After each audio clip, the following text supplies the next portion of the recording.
नमस्कार, मैं हूं आपके साथ अमनदीप। दिन भर की हर राजनीतिक उठापटक और सियासी खबरों को समेटकर हम आपके सामने एक बार फिर हाजिर हैं, एक खास कार्यक्रम द पॉलिटिकल शो के साथ, जिसमें हम आपको दिन भर में घटी हर राजनीतिक खबरों से रूबरू कराएंगे।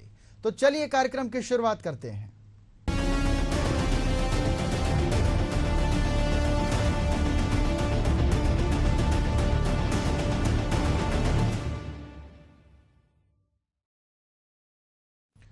लोकसभा में राष्ट्रपति के अभिभाषण पर चर्चा के दौरान पीएम मोदी ने अपने चिर परिचित अंदाज में विपक्ष पर जमकर निशाना साधा और विपक्ष के एक एक सवालों का चुन चुन कर जवाब दिया। सोमवार को राहुल गांधी के बयान पर पीएम मोदी ने नाराजगी भरे अंदाज में पलटवार किया। इसके साथ ही पीएम मोदी ने विपक्ष के हंगामे के बीच आपातकाल के साथ नेहरू का भी जिक्र किया। पीएम मोदी ने अपने भाषण में क्या कुछ कहा है, एक रिपोर्ट देख लीजिए। लोकसभा में राष्ट्रपति के अभिभाषण पर चर्चा के दौरान पीएम मोदी ने एक बार फिर अपने अंदाज में विपक्ष पर जमकर निशाना साधा। पीएम मोदी ने राहुल गांधी के बयान पर भी पलटवार किया। राहुल गांधी के हिंदुत्व वाले बयान पर पीएम मोदी ने कहा कि 131 साल पहले स्वामी विवेकानंद ने शिकागो में कहा था कि मुझे गर्व है कि मैं उस धर्म से आता हूं जिसने सहनशीलता सिखाई है।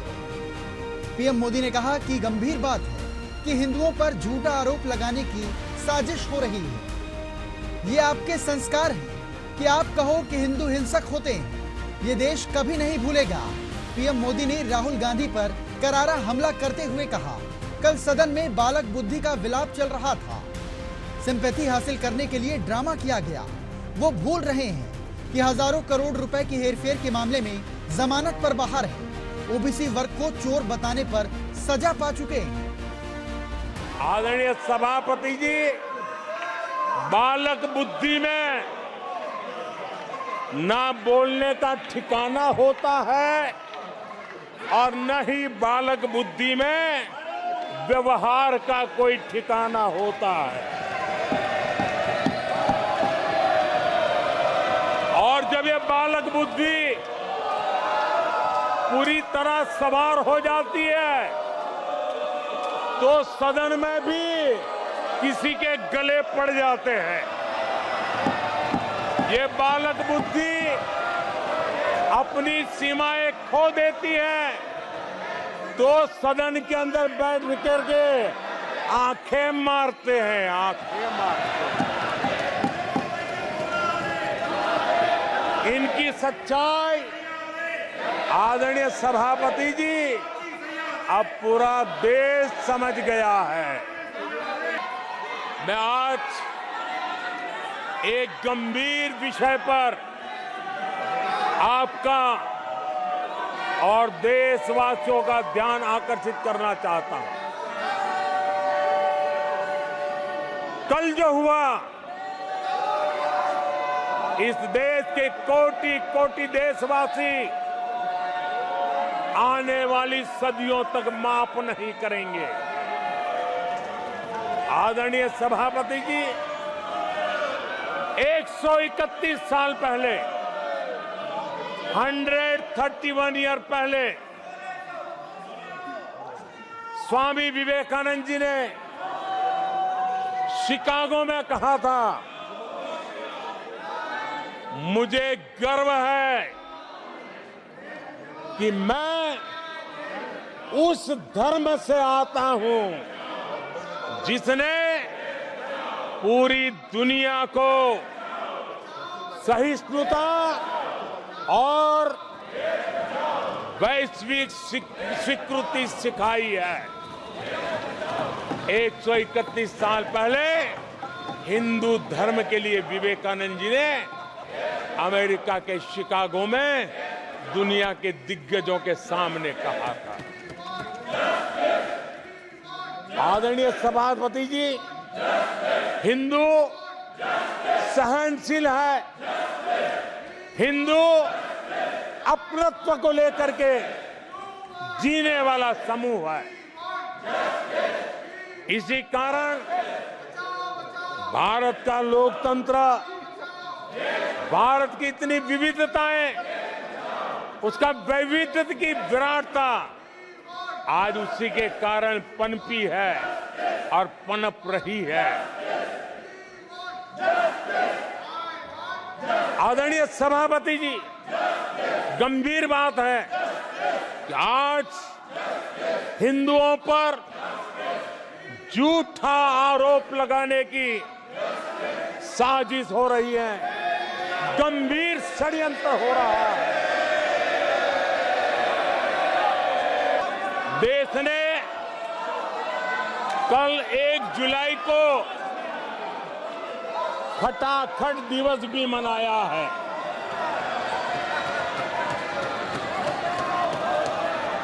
एक जुलाई को लोग अपने बैंक अकाउंट चेक कर रहे थे कि 8,500 रुपए आए कि नहीं आए। ये झूठ नैरेटिव का परिणाम देखिए। हमने कल सदन में यही बचकाना हरकत देखी है।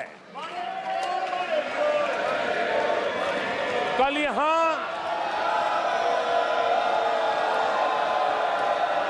यहां बालक बुद्धि का विलाप चल रहा था। मुझे मारा गया, मुझे इसने मारा, मुझे उसने मारा, मुझे यहां मारा, मुझे वहां मारा, ये चल रहा था। पीएम मोदी ने कहा कि जहां पर बीजेपी और कांग्रेस का सीधा मुकाबला था, वहां पर कांग्रेस का बुरा हाल हुआ है। जहां पर किसी का पल्लू पकड़ लिया तो ऐसे राज्यों में कांग्रेस ने जूनियर पार्टनर का स्ट्राइक रेट 50% है। कांग्रेस के 99 सीटों में से ज्यादातर सीटों पर उनके सहयोगियों ने जीताया है। जहां कांग्रेस अकेले लड़ी, वहां तो वोट शेयर भी गिर चुका है। पीएम मोदी ने कांग्रेस पर हमला करते हुए कहा, मैं कांग्रेस के लोगों को कहूंगा कि फर्जी जीत के जश्न में ना डूबे। ईमानदारी के साथ देश के जनादेश को समझने की कोशिश करो और उसे स्वीकार करो। मुझ में ना डूबो। ईमानदारी के साथ देश के जनादेश को समझने की कोशिश करो और उसे स्वीकार करो। मुझे नहीं पता कि कांग्रेस के साथी दलों ने इस चुनाव का विश्लेषण किया या नहीं, लेकिन उनके लिए भी एक संदेश है। अब कांग्रेस पार्टी 2024 से अब तक परजीवी कांग्रेस के नाम से जानी जाती थी। परजीवी क्या होता है, तो चलिए ये भी आपको बता देते हैं। जो जिस शरीर के साथ रहता है उसी को खा जाता है। ऐसा ही कांग्रेस का हाल है। पीएम मोदी ने कहा कि कांग्रेस के इतिहास का पहला मौका है जब लगातार 3 बार 100 का आंकड़ा पार नहीं कर पाई। कांग्रेस के इतिहास में यह तीसरी सबसे बड़ी हार है। अच्छा होता कि कांग्रेस अपनी हार स्वीकार करती। 2024 में जनता ने विपक्ष में बैठने का जनादेश दिया। भारत की लोकतांत्रिक प्रक्रिया को सवालों के घेरे में लाकर अराजकता फैलाने का प्रयास किया गया है। सीएए को लेकर जो अराजकता फैलाई गई, देश के लोगों में गुमराह करने का जो खेल खेला गया, पूरी इकोसिस्टम इस बात को बल देती रही ताकि उनके राजनीतिक मकसद पूरे हो। देश के एक हिस्से के लोगों को हीन बताने की प्रवृत्ति का भी कांग्रेस के लोग बढ़ावा दे रहे हैं। आदरणीय सभापति जी, कांग्रेस देश में आर्थिक अराजकता फैलाने की दिशा में भी सोची समझी चाल चल रही है। चुनाव के दौरान जो बातें की गई, राज्यों में, उनके राज्यों में जिस प्रकार से आर्थिक कदम ये उठा रहे हैं, ये वो रास्ता आर्थिक अराजकता की तरफ देश को घसीटने वाला है। मुझे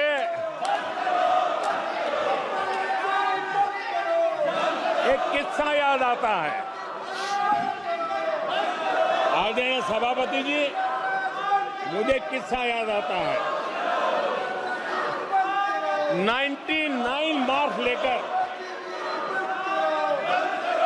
एक बालक घमंड में घूम रहा था और देश सबको दिखाता था, देखो कितने ज्यादा मार्क्स आए हैं। तो लोग भी जब 99 सुनते थे तो शाबाशी देते थे, बहुत उसको हौसला बुलंद करते थे। तो फिर उनके टीचर आए कि भैया किस बात की मिठाई बांट रहे हो, ये 100 में से 99 नहीं लाया, ये तो 543 में से लाया है।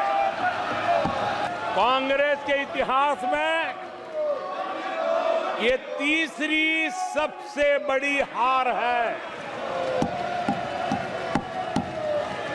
तीसरा सबसे खराब प्रदर्शन है। अच्छा होता कांग्रेस अपनी हार स्वीकार करती, जनता जनार्दन के आदेश को सर आंखों पर चढ़ाती, आत्ममंथन करती, लेकिन ये तो कुछ शीर्षासन करने में लगे हुए हैं।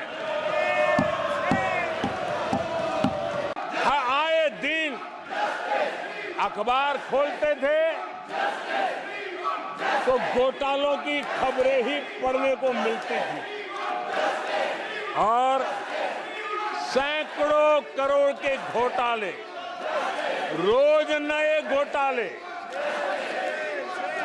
घोटालों से स्पर्धा, ये घोटालेबाज लोगों के घोटाले, इसी का एक कालखंड था।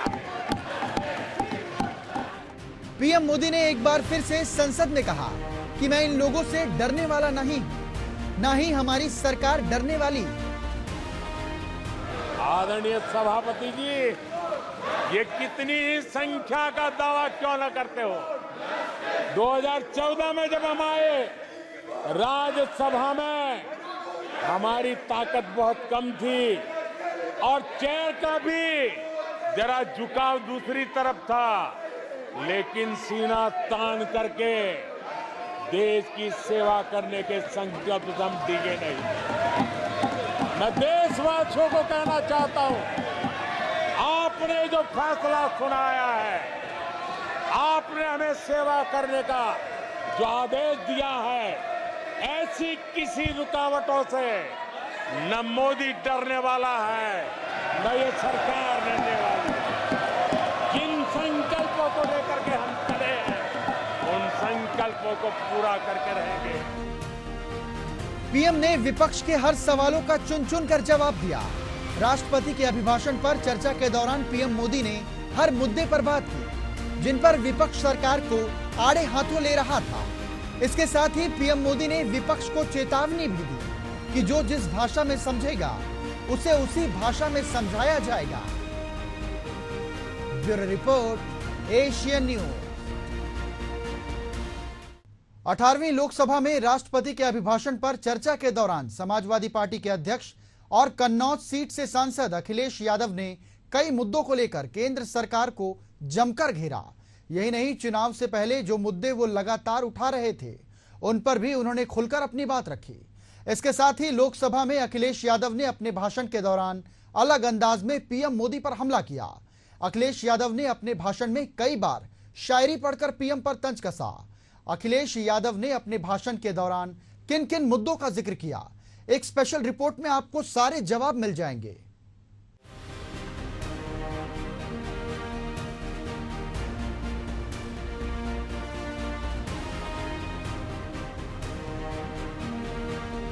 लोकसभा में राष्ट्रपति के अभिभाषण पर सोमवार को विपक्ष के नेता राहुल गांधी ने तमाम मुद्दों को लेकर सरकार को घेरा, तो मंगलवार को समाजवादी पार्टी के अध्यक्ष और कन्नौज सीट से सांसद अखिलेश यादव की बारी थी। अखिलेश यादव ने भी तमाम मुद्दों को लेकर केंद्र सरकार को आड़े हाथों लिया। यही नहीं, चुनाव से पहले जो मुद्दे वो लगातार उठाते आ रहे थे, उन पर भी उन्होंने खुलकर अपनी बात रखी। इसके साथ ही अखिलेश यादव ने अपने अलग अंदाज के जरिए पीएम पर कई तंज भी कसे। अखिलेश यादव ने भाषण के दौरान कहा कि चुनाव के समय में कहा गया था कि हम 400 पार जाएंगे। मैं समझदार जनता को फिर से एक बार धन्यवाद दूंगा। मैं कहना चाहता हूं कि आवाम ने तोड़ दिया हुकूमत का गुरूर। दरबार तो लगा है लेकिन गनीमत है कि सब दरबार लगा है लेकिन बेनूर है।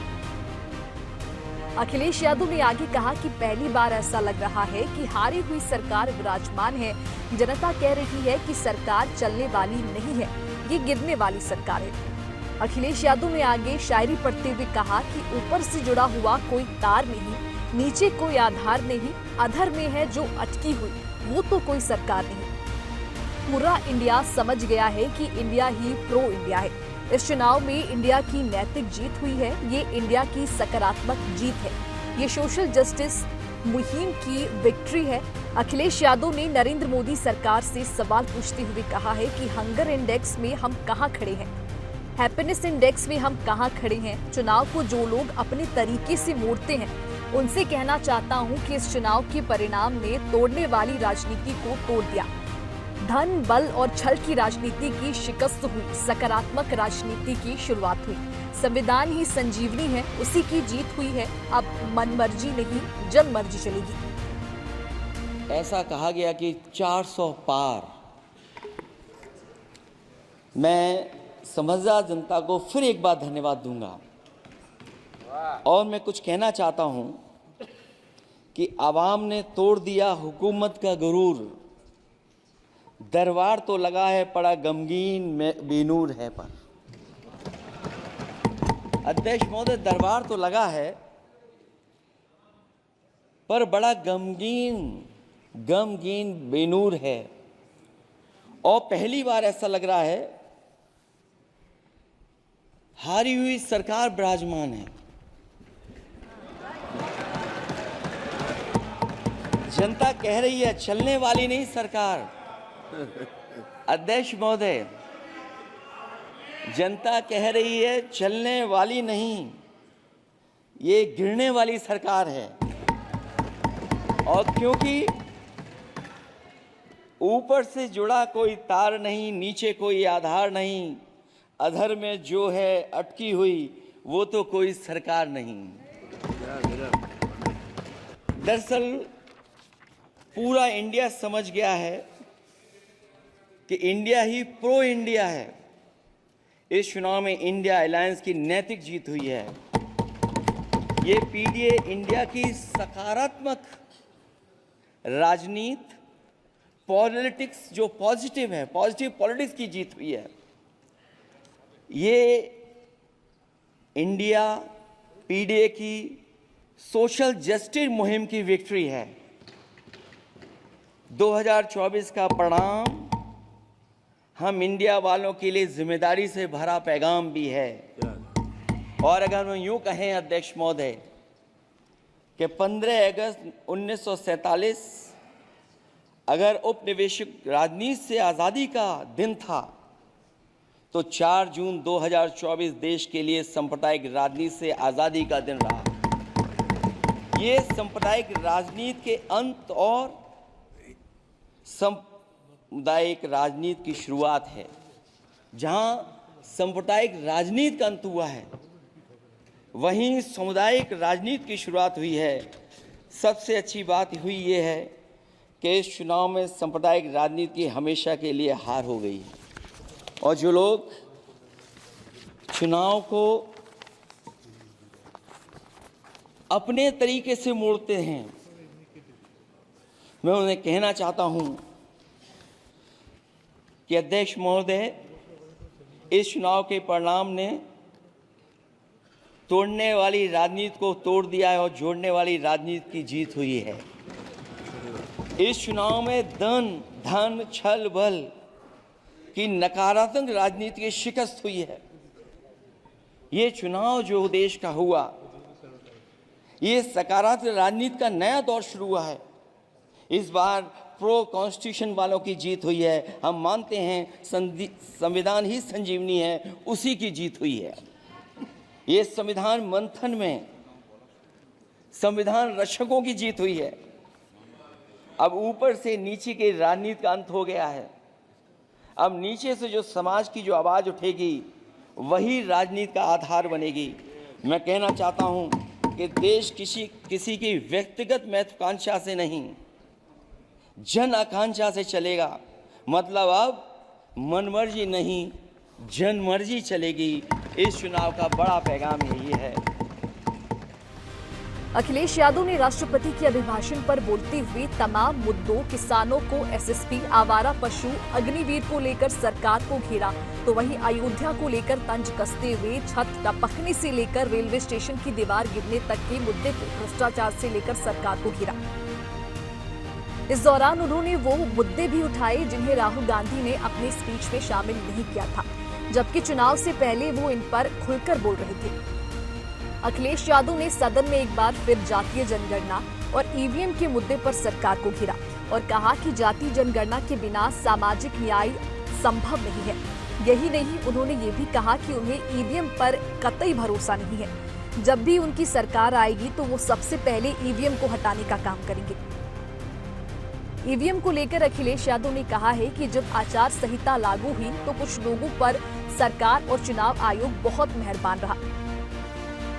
अगर वो संस्था निष्पक्ष होगी तो हमारा लोकतंत्र और मजबूत होगा। ईवीएम पर मुझे कल भी भरोसा नहीं था और आज भी भरोसा नहीं है। मैं 80 की 80 सीटें जीत जाऊं तब भी मुझे ईवीएम पर भरोसा नहीं होगा। मैंने अपने चुनाव में कहा था कि ईवीएम से ही जीतकर ईवीएम को ही हटाने का काम मैं करूंगा। ना ईवीएम का मुद्दा मरा है और ना ही खत्म होगा। जब तक ईवीएम नहीं हटेगी तब समाजवादी लोग उस बात पर अड़े रहेंगे। अयोध्या की जीत भारत के परिपक्व मतदाता की लोकतांत्रिक समझ की जीत है और हम तो अध्यक्ष महोदय यही सुनते आए हैं, होए वही जो राम रची राखा। ये है उसका फैसला। अध्यक्ष महोदय, होई वही जो राम रची राखा, यह है उसका फैसला जिसकी लाठी में नहीं होती आवाज। जो करते थे किसी को लाने का दावा, वो हैं खुद किसी के सहारे के लाचार।